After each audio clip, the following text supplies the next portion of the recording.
Hello, welcome to tick Pitt's. അപ്പോൾ ഇന്ന് വന്നിരിക്കുന്നത് ഒരു സ്പെഷ്യൽ മസ്റ്റ് ട്രൈ കോംബോ ആയിട്ടാണ്. ഹൈദരാബാദി സ്പെഷ്യൽ നിസാമി ചിക്കൻ കറിയും കൂടെ ഒരു സ്പെഷ്യൽ പറാട്ടയും.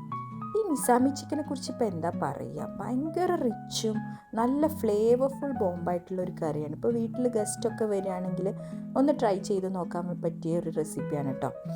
ഇതിൻ്റെ കൂടെ എടുത്തിട്ടുള്ളത് മസാല പറാത്തയാണ്. ചപ്പാത്തി ആണെങ്കിലോ റോട്ടി ഐറ്റംസ് ആണെങ്കിലും ഈവൻ റൈസ് ആണെങ്കിലും നല്ല കോംബോ ആയിരിക്കും കേട്ടോ. അപ്പം നമുക്ക് വേഗം വീഡിയോ കാണാം.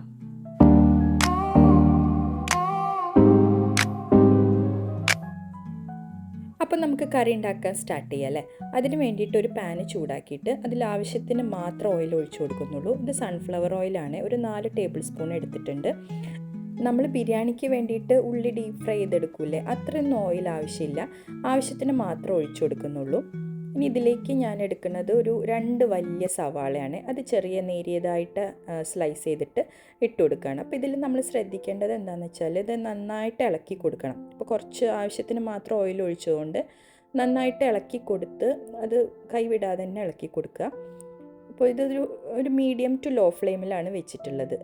ഇത് പെട്ടെന്ന് കുക്കാവാൻ വേണ്ടിയിട്ട് വേണമെങ്കിൽ കുറച്ച് ഉപ്പിട്ട് കൊടുക്കുക കേട്ടോ. പിന്നെ ഉള്ളി നന്നായിട്ട് മൊരിഞ്ഞൊരു ഗോൾഡൻ ബ്രൗൺ ഒക്കെ ആവുന്ന സമയത്ത് നന്നായിട്ട് തന്നെ ഇളക്കി കൊടുക്കണം, അല്ലെങ്കിൽ അടിഭാഗത്തുള്ള ഉള്ളി പെട്ടെന്ന് കരിഞ്ഞു പോകും കേട്ടോ. അപ്പോൾ ഇതാ ഗോൾഡൻ ബ്രൗൺ ആയിട്ട് തന്നെ നല്ല ഫ്രൈ ചെയ്ത് കിട്ടിയിട്ടുണ്ട്. ഇതിലേക്ക് 1 ഇഞ്ച് പട്ടയും ഒരു 2 ഏലക്കയും കൂടെ ഇട്ടിട്ട് ഒന്ന് ചെറുതായിട്ടൊന്നും ഇളക്കി കൊടുത്തിട്ട് മിക്സ് ചെയ്തെടുക്കുകയാണ്. ഇനി അധിക നേരം ഒന്നും വഴറ്റണ്ട, ഇത് പെട്ടെന്ന് തന്നെ ഓഫാക്കാം. അപ്പോൾ ഈ മെയിൻ പ്രോസസ്സ് ഈ ഉള്ളി ഒന്ന് ഫ്രൈ ചെയ്തെടുക്കൽ മാത്രമേ ഉള്ളൂ കേട്ടോ. ഇനി മസാല ഇട്ട് മിക്സ് ചെയ്ത് ചിക്കൻ ഒന്ന് കുക്കാക്കി എടുത്താൽ കറി സിമ്പിളായിട്ട് റെഡിയാക്കാൻ പറ്റും.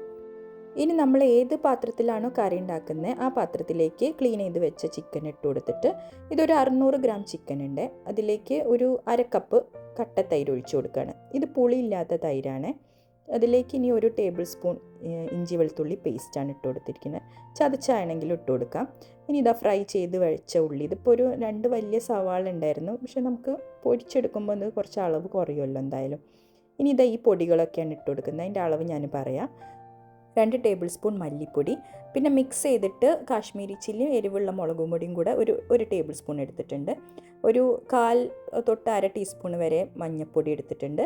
ഒരു ടീസ്പൂൺ പെപ്പർ പൗഡർ, 1 ടീസ്പൂൺ തന്നെ ഗരം മസാലയും, പിന്നെ 1 ടീസ്പൂൺ ജീരകം അതിട്ട് കൊടുത്തിട്ട് അതിന് ശേഷം നമുക്ക് ഒരു നാരങ്ങ എടുത്തിട്ട്, ഒരു ഫുൾ എടുത്തിട്ടില്ല, ആ നാരങ്ങ നീര് ഒഴിച്ചു കൊടുത്തിട്ട് പിന്നെ ഇതാ മല്ലിച്ചെപ്പും പുതിനയും അതൊക്കെ ഒരു കൈപ്പിടി അളവിലാണ്.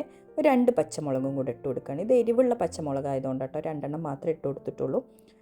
ഇനി നിങ്ങളുടെ കയ്യിൽ സാഫ്രൺ ഉണ്ടെന്നുണ്ടെങ്കിൽ അത് കുറച്ച് പാലിലൊന്ന് ചൂടാക്കി എടുത്തിട്ട് ഇതിലേക്ക് ഒഴിച്ചു കൊടുക്കുക. ഇത് ഓപ്ഷനിലാണ്, കുറച്ചും കൂടെ ഒന്ന് ടേസ്റ്റ് എൻഹാൻസ് ചെയ്യാൻ വേണ്ടി ഒഴിച്ചു കൊടുത്തു എന്നേ ഉള്ളൂ. ഇനി ഇതിലേക്ക് വേറൊരു മിക്സ് ഉണ്ടാക്കണം. അതിന് വേണ്ടിയിട്ട് ഒരു 10 അണ്ടിപ്പരിപ്പ് എടുത്തിട്ടുണ്ട്. ഒരു 8-10 എണ്ണം എടുക്കുക. അതേ അളവിൽ തന്നെ ബദാമും എടുത്തിട്ടുണ്ട്. ഇനി കുറച്ച് തേങ്ങ, ഡെസിക്കേറ്റഡ് കോക്കനട്ട് ആയാലും കുഴപ്പമൊന്നുമില്ല. ഞാനിവിടെ 2 ടേബിൾ സ്പൂണ് തേങ്ങയാണ് ആഡ് ചെയ്ത് കൊടുത്തത്. ഇനി ആദ്യം ഒന്ന് ക്രഷ് ചെയ്തെടുക്കുക. അത് ഞാനൊന്ന് നട്ട്സൊക്കെ ആയതുകൊണ്ട് ഒന്ന് നന്നായിട്ട് പൊടിഞ്ഞ് കിട്ടാൻ വേണ്ടിയിട്ടാണ്. എന്നിട്ട് ആവശ്യത്തിന് കുറച്ച് വെള്ളം ഒഴിച്ച് കൊടുത്താൽ മതി. എന്നിട്ട് അതൊന്നിങ്ങനെ അരച്ചെടുക്കുക. നല്ല പേസ്റ്റ് ആക്കണമെന്നൊന്നുമില്ല, കോഴ്സായിട്ട് അരച്ചെടുത്താലും മതി. ഇനി ആ മിക്സ് നമ്മൾ ചിക്കനിലേക്ക് ആഡ് ചെയ്ത് കൊടുക്കുകയാണ്. ഇനി നന്നായിട്ട് മിക്സ് ചെയ്ത് കൊടുക്കുക. ഏറ്റവും ബെസ്റ്റ് കൈ കൊണ്ട് തന്നെ മിക്സ് ചെയ്ത് കൊടുക്കുന്നതാണ്. ആ സ്പൈസസ് ഒക്കെ ആ ചിക്കനിൽ നല്ലോണം പിടിക്കാൻ വേണ്ടിയിട്ട്. ഇനി ആവശ്യത്തിന് ഉപ്പിട്ട് കൊടുത്തിട്ട് ഒന്നുകൂടെ മിക്സ് ചെയ്തിട്ട് നമുക്ക് റെസ്റ്റ് ചെയ്യാൻ വെക്കാം കേട്ടോ. ഞാനിവിടെ 1 മണിക്കൂറാണ് ചിക്കൻ റെസ്റ്റ് ചെയ്യാൻ വെച്ചിട്ടുള്ളത്. ഓവർനൈറ്റ് റെസ്റ്റ് ചെയ്യാനായിരിക്കും ഏറ്റവും ബെസ്റ്റ് കേട്ടോ. ഇനി നിങ്ങൾക്ക് തീരെ ടൈം ഇല്ലയെന്നുണ്ടെങ്കിൽ മിനിമം ഒരു 1/2 മണിക്കൂറെങ്കിലും റെസ്റ്റ് ചെയ്യാൻ വെക്കണേ. 1 മണിക്കൂർ കഴിഞ്ഞ് എടുത്തിട്ട് ഞാൻ ചിക്കൻ ഒന്ന് സ്മോക്ക് ചെയ്യുകയാണ്. അപ്പോൾ അതിന് വേണ്ടിയിട്ട് ഒരു ചെറിയ ബൗൾ എടുത്തിട്ട് അതിലേക്ക് ചൂടായ ചാർക്കോളും ഇട്ട് കുറച്ച് ഓയിൽ ഒഴിച്ചു കൊടുത്തിട്ട് അടച്ച് വെക്കുകയാണ്. അധികം നേരം വെക്കരുത്, ഒരു 5 മിനിറ്റ് മാക്സിമം വെച്ചാൽ മതി, അല്ലെങ്കിൽ സ്മോക്കി ഫ്ലേവർ ഒന്ന് കൂടിപ്പോകും. ഇനി നമുക്കത് ഓപ്പൺ ചെയ്ത് ആ ചാർക്കോളൊക്കെ ഒന്ന് എടുത്ത് മാറ്റി ലോ ടു മീഡിയം ഫ്ലെയിമിൽ ചിക്കൻ ഒന്ന് കുക്ക് ചെയ്യാൻ വയ്ക്കുക. ലോ ഫ്ലെയിമിൽ ഒന്ന് ഇളക്കി കൊടുത്ത് കുക്ക് ചെയ്യുന്നതായിരിക്കും കേട്ടോ ഏറ്റവും ബെസ്റ്റ്. അത് കുക്കാവുന്ന ടൈമിൽ നമുക്ക് പറാത്തയ്ക്ക് കുഴച്ചെടുക്കാം കേട്ടോ. ഇവിടെ 1 കപ്പ് അളവിൽ ആട്ടയാണ് എടുത്തിട്ടുള്ളത്, ഗോതമ്പ് പൊടി, പിന്നെ 1 കപ്പ് അളവിൽ തന്നെ മൈദപ്പൊടി എടുത്തിട്ടുണ്ട്.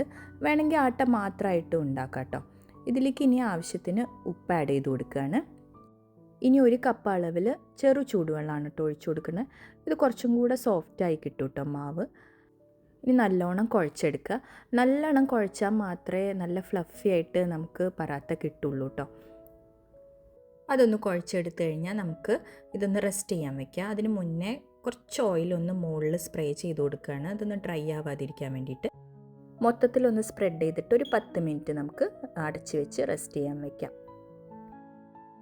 അപ്പോഴേക്കും ചിക്കന് നല്ലോണം തിളച്ച് വന്നിട്ടുണ്ടായിരുന്നു കേട്ടോ.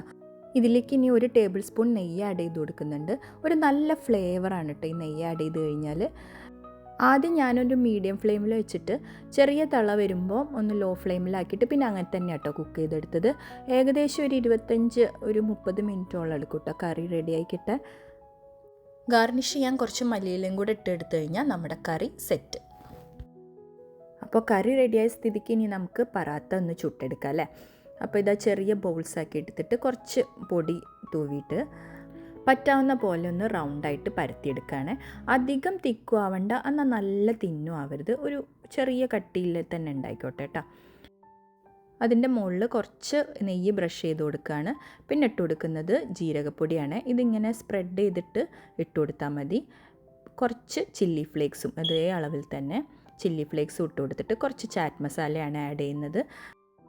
പിന്നെ കുറച്ച് മല്ലിയിലയും കൂടെ ഇട്ട് കൊടുത്ത് ഇതുപോലെ ഒന്ന് കട്ട് ചെയ്തെടുക്കണം. നമ്മൾ ഈ വൈറൽ സാൻഡ്വിച്ചൊക്കെ കണ്ടിട്ടില്ലേ, അതുപോലെ ഒന്ന് ഈ ഭാഗത്തൊന്ന് ചെറുതായിട്ട് കട്ട് ചെയ്ത് കൊടുത്തിട്ട് ഇങ്ങനെ ട്രയാങ്കിൾ രീതിയിൽ ഫോൾഡ് ചെയ്തെടുക്കുകയാണ് ചെയ്യണേ. എന്നിട്ടൊന്ന് ചെറുതായിട്ടൊന്ന് പ്രസ് ചെയ്ത് കൊടുക്കണേ. ഇതിനി കരിഞ്ജീരകമാണ് ആഡ് ചെയ്തത്. കറുത്ത എള്ളുണ്ടെങ്കിൽ അത് ആഡ് ചെയ്ത് കൊടുത്താലും മതി കേട്ടോ. ഇനി നിങ്ങൾക്ക് വേണമെന്നുണ്ടെങ്കിൽ ഫോൾഡ് ചെയ്തെടുക്കുമ്പോൾ ഓരോ ഫോൾഡിലും നെയ്യൊന്ന് ബ്രഷ് ചെയ്ത് കൊടുക്കാം കേട്ടോ. ഇനി ഇത് നല്ലോണം പരത്തിയിട്ട് ഇതൊരു മീഡിയം തിക്നെസ്സിലാണ് കേട്ടോ പരത്തിയെടുത്തിട്ടുള്ളത്. അധികം തിന്നാക്കണ്ട, ഈ ഒരു തിക്നെസ് തന്നെ പരത്തിയെടുക്കാൻ നോക്കുക. ഇനി ഇത് ഹൈ ഫ്ലെയിമിലിട്ടിട്ട് അങ്ങോട്ടും ഇങ്ങോട്ടും തിരിച്ചു മറിച്ചിട്ട് കുക്ക് ചെയ്തെടുക്കുകയാണ്. ഇത് കണ്ടോ നല്ല ഫ്ലഫി ആയിട്ട് തന്നെ വരും നമ്മൾ ആ ലെയർ ഉള്ളതുകൊണ്ട്. പിന്നെ ചുടുന്ന സമയത്ത് പറാത്ത നമ്മൾ ആദ്യം ഒന്ന് ഇട്ട് കൊടുത്തിട്ട് കുറച്ച് ഓയിൽ ഇങ്ങനെ സ്പ്രേ ചെയ്ത് കൊടുത്ത് ഒന്ന് പ്രസ് ചെയ്ത് കൊടുത്താൽ കുറച്ചും കൂടെ ഒന്ന് സോഫ്റ്റായിട്ട് കിട്ടും കേട്ടോ. അപ്പോൾ ഞാനിതാ പ്ലേറ്റ് ചെയ്തിട്ടുണ്ട്. ഇനി ഇതൊന്ന് മുറിച്ച് കാണിച്ചു തരാം കേട്ടോ. കണ്ട നല്ല ഫ്ലേക്കി ആയിട്ടാണ് ഈ കറീൻ്റെ കൂടെ ഉണ്ടല്ലോ, പറഞ്ഞറിയിക്കാൻ പറ്റാത്ത ടേസ്റ്റ് ആയിരുന്നു കേട്ടോ. അപ്പോൾ നിങ്ങളെല്ലാവരും എന്തായാലും ട്രൈ ചെയ്ത് നോക്കേണ്ട റെസിപ്പി തന്നെയാണ്. കഴിക്കാൻ തുടങ്ങിയാൽ പിന്നെ ഇതിങ്ങനെ കഴിച്ചുകൊണ്ടേയിരിക്കും കേട്ടോ. ഇതിൻ്റെ കൂടെ എടുത്തിരിക്കുന്ന മാംഗോ റൈത്തയാണ്. അപ്പോൾ ഈ എരിവും പുളിയും മധുരം എല്ലാം കൂടെ ആയിട്ട് അയ്യോ പറയണ്ട, നല്ല ടേസ്റ്റ് ആയിരുന്നു. അപ്പോൾ വീഡിയോ ഇഷ്ടമായെങ്കിൽ എന്തായാലും ലൈക്ക് ചെയ്തിട്ട് ചാനൽ സബ്സ്ക്രൈബ് ചെയ്യുക. കൂടെയുള്ള ആ ബെല്ലൈക്കണും കൂടെ അമർത്തിയാലേ നെക്സ്റ്റ് വീഡിയോൻ്റെ നോട്ടിഫിക്കേഷൻ നിങ്ങൾക്ക് കിട്ടുള്ളൂ കേട്ടോ. ഇങ്ങനത്തെ നല്ല കിടിലൻ ടേസ്റ്റി റെസിപ്പീസ് ഞാൻ ചാനലിൽ അപ്ലോഡ് ചെയ്യുന്നതായിരിക്കും. നിങ്ങൾക്ക് എന്തെങ്കിലും സജഷൻസ് ഉണ്ടെങ്കിൽ കമൻറ്റ് ചെയ്ത് അറിയിക്കാം കേട്ടോ. അപ്പോൾ നെക്സ്റ്റ് വീഡിയോയിൽ കാണാം. ബൈ.